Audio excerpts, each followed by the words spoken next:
President Pitzer, Mr. Vice President, Governor, Congressman Thomas, Senator Wiley and Congressman Miller, Mr. Webb, Mr. Bell, scientists, distinguished guests, ladies and gentlemen.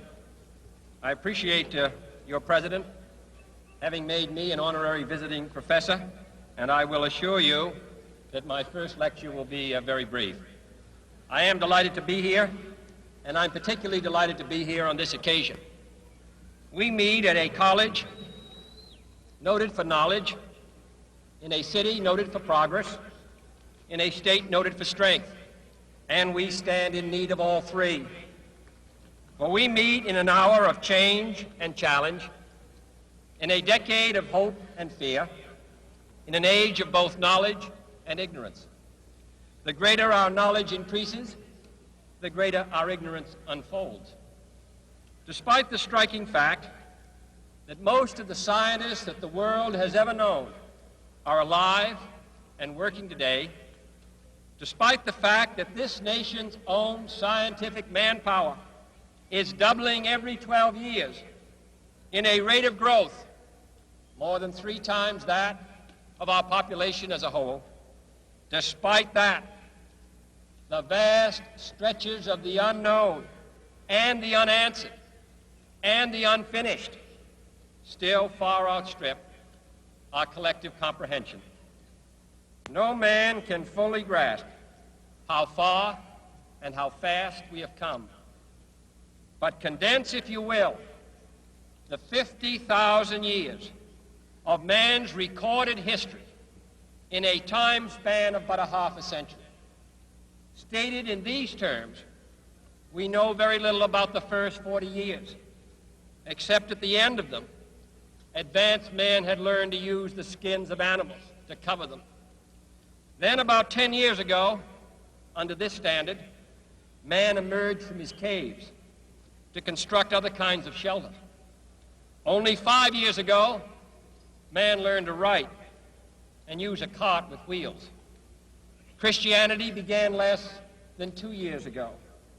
The printing press came this year. And then less than 2 months ago, during this whole 50-year span of human history, the steam engine provided a new source of power. Newton explored the meaning of gravity.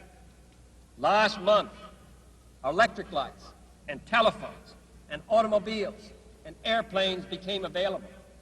Only last week did we develop penicillin and television and nuclear power.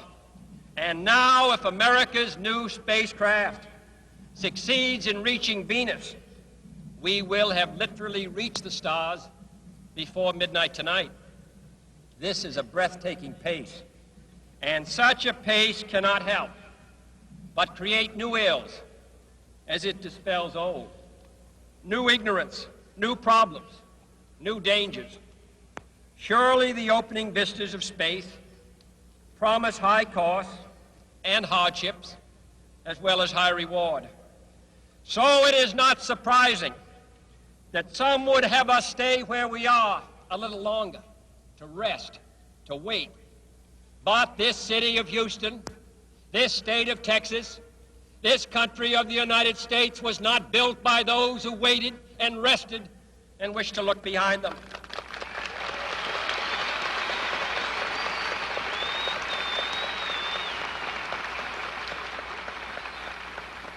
This country was conquered by those who move forward, and so will space. William Bradford, speaking in 1630 of the founding of the Plymouth Bay Colony, said that all great and honorable actions are accompanied with great difficulties, and both must be enterprised and overcome with answerable courage. If this capsule history of our progress teaches us anything, it is that man in his quest for knowledge and progress is determined and cannot be deterred. The exploration of space will go ahead, whether we join in it or not. And it is one of the great adventures of all time.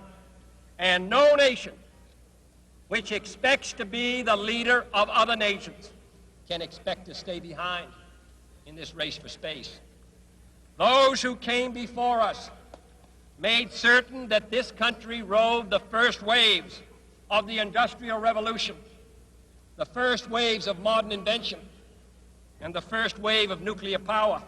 And this generation does not intend to founder in the backwash of the coming age of space. We mean to be a part of it. We mean to lead it.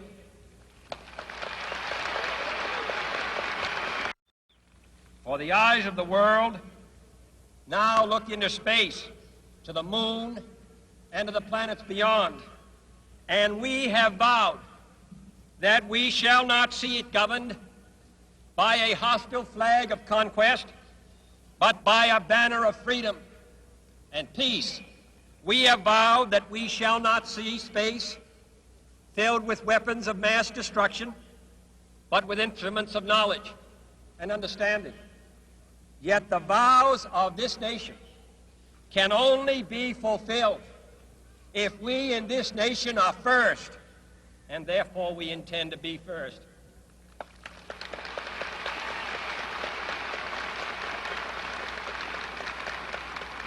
In short, our leadership in science and industry, our hopes for peace and security, our obligations to ourselves as well as others, all require us to make this effort, to solve these mysteries, to solve them for the good of all men, and to become the world's leading spacefaring nation.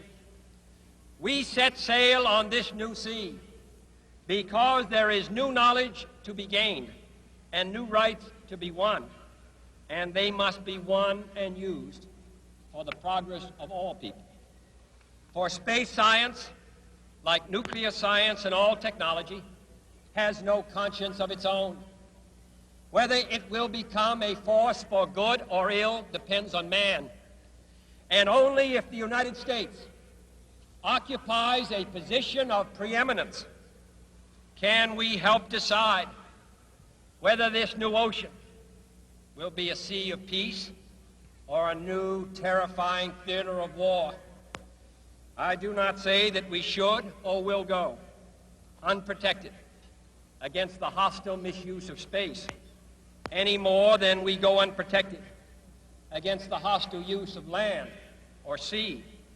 But I do say that space can be explored and mastered without feeding the fires of war, without repeating the mistakes that man has made in extending his writ around this globe of ours. There is no strife, no prejudice, no national conflict in outer space as yet. Its hazards are hostile to us all. Its conquest deserves the best of all mankind, and its opportunity for peaceful cooperation may never come again. But why, some say, the moon? Why choose this as our goal? And they may well ask, why climb the highest mountain? Why, 35 years ago, fly the Atlantic? Why does Rice play Texas? We choose to go to the moon. We choose to go to the moon.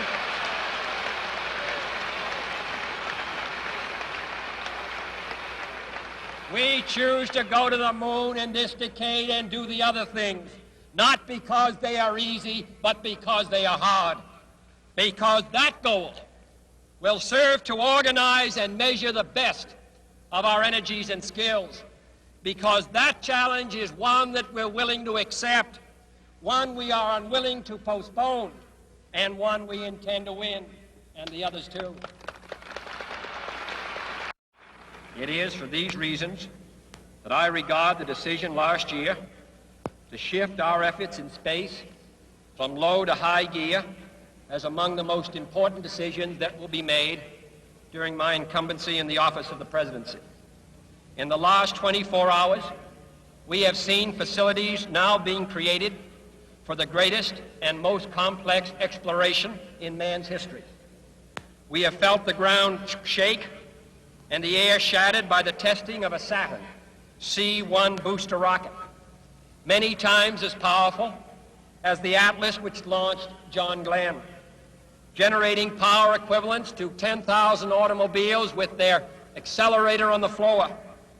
We have seen the site where 5 F-1 rocket engines, each one as powerful as all 8 engines of the Saturn combined, will be clustered together to make the advanced Saturn missile, assembled in a new building to be built at Cape Canaveral, as tall as a 48-story structure, as wide as a city block, and as long as 2 lengths of this field. Within these last 19 months, at least 45 satellites have circled the Earth.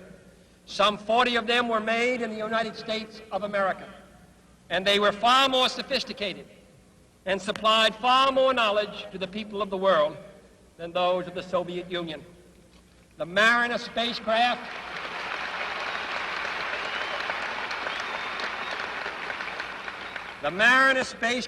now on its way to Venus is the most intricate instrument in the history of space science. The accuracy of that shot is comparable to firing a missile from Cape Canaveral and dropping it in this stadium between the 40-yard lines. Transit satellites are helping our ships at sea to steer a safer course. Tireless satellites have given us unprecedented warnings of hurricanes and storms, and will do the same for forest fires and icebergs.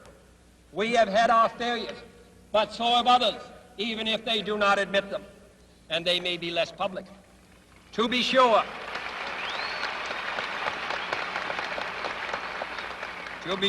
we are behind, and will be behind for some time, in manned flight. But we do not intend to stay behind, and in this decade we shall make up and move ahead.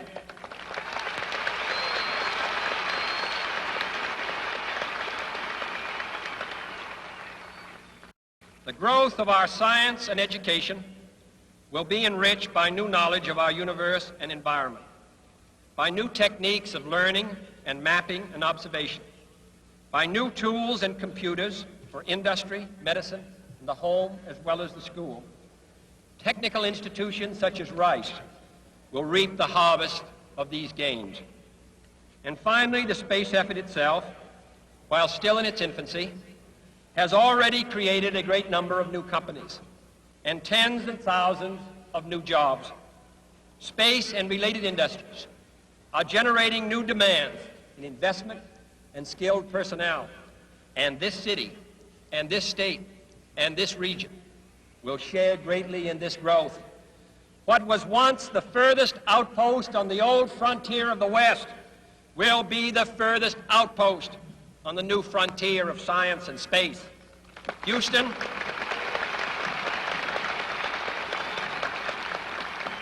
your city of Houston, with its manned spacecraft center, will become the heart of a large scientific and engineering community. During the next 5 years, the National Aeronautic and Space Administration expects to double the number of scientists and engineers in this area, to increase its outlays for salaries and expenses to $60 million a year, to invest some $200 million in plant and laboratory facilities, and to direct or contract for new space efforts over $1 billion from this center in this city. To be sure, all this costs us all a good deal of money. This year's space budget is 3 times what it was in January 1961, and it is greater than the space budget of the previous 8 years combined. That budget now stands at $5.4 billion a year, a staggering sum, though somewhat less than we pay for cigarettes and cigars every year. Space expenditures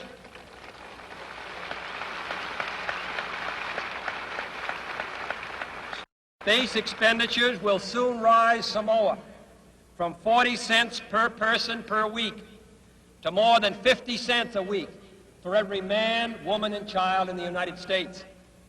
For we have given this program a high national priority, even though I realize that this is, in some measure, an act of faith and vision, for we do not now know what benefits await us. But if I were to say, my fellow citizens, that we shall send to the moon 240,000 miles away from the control station in Houston, a giant rocket more than 300 feet tall, the length of this football field, made of new metal alloys, some of which have not yet been invented, capable of standing heat and stresses several times more than have ever been experienced, fitted together with a precision better than the finest watch, carrying all the equipment needed for propulsion, guidance, control, communications, food, and survival on an untried mission to an unknown celestial body, and then return it safely to Earth, re-entering the atmosphere at speeds of over 25,000 miles per hour, causing heat about half that on the temperature of the sun, almost as hot as it is here today, and do all this, and do it right, and do it first before this decade is out, then we must be bold.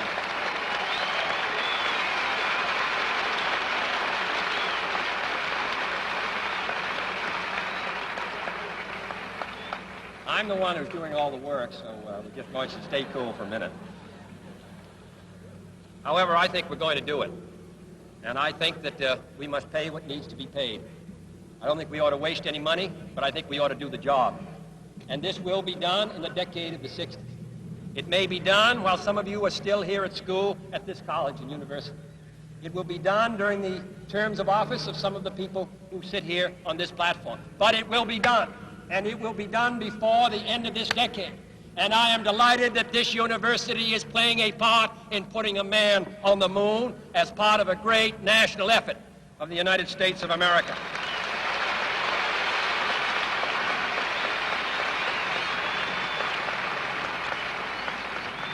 Many years ago, the great British explorer George Mallory, who was to die on Mount Everest, was asked why did he want to climb it.